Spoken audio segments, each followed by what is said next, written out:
This is National Native News. I'm Antonia Gonzalez.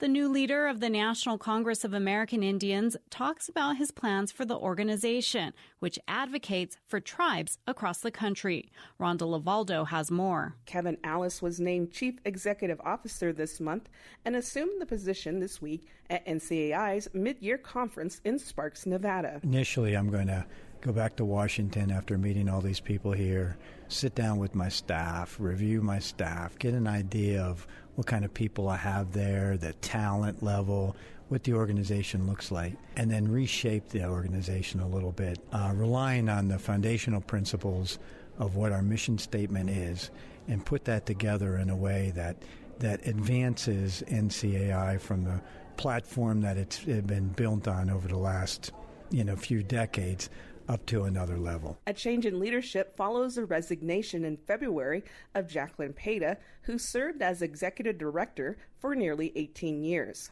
The organization was hit with allegations of sexual harassment last year during the Me Too movement, which led to the ousting of one of NCAI's attorneys. Some tribal leaders called for changes, transparency, and an investigation.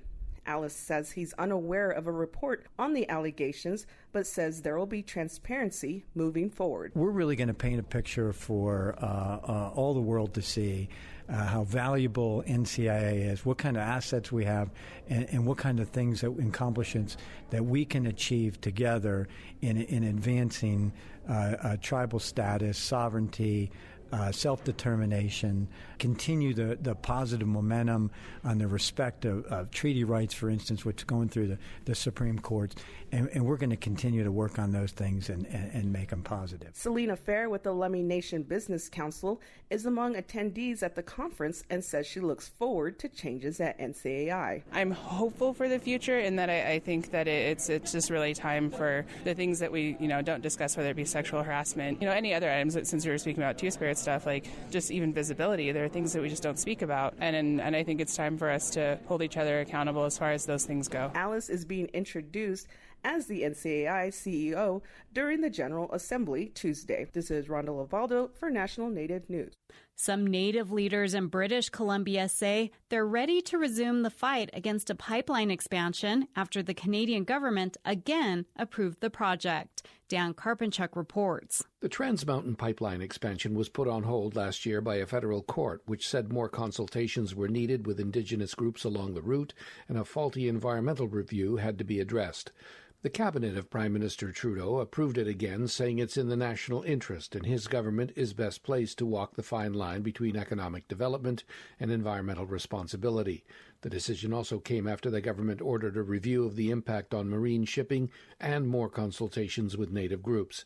Stuart Phillip is the Grand Chief of the Union of British Columbia Indian Chiefs. Astonishingly, this consultation process was worse than the last. The time frames were absolutely unreasonable. They were extremely short and didn't provide any real opportunity for the type of substantive, intense consultation that's required for these large-scale projects. Philip says the Native groups opposed to the expansion will redouble their opposition, and that means more legal action. The Trans Mountain Pipeline expansion would more than double the amount of oil carried from Alberta to the West Coast for shipment to Asian markets. For National Native News, I'm Dan Karpinchuk. And I'm Antonia Gonzalez.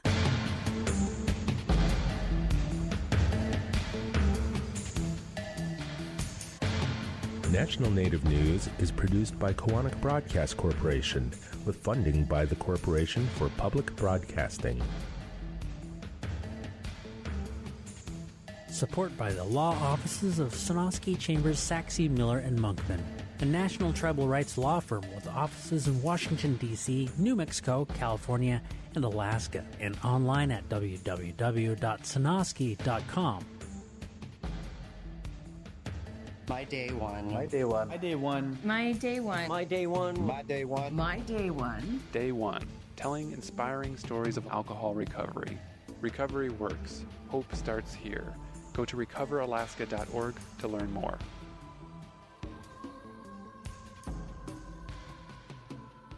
Native Voice One, the Native American Radio Network.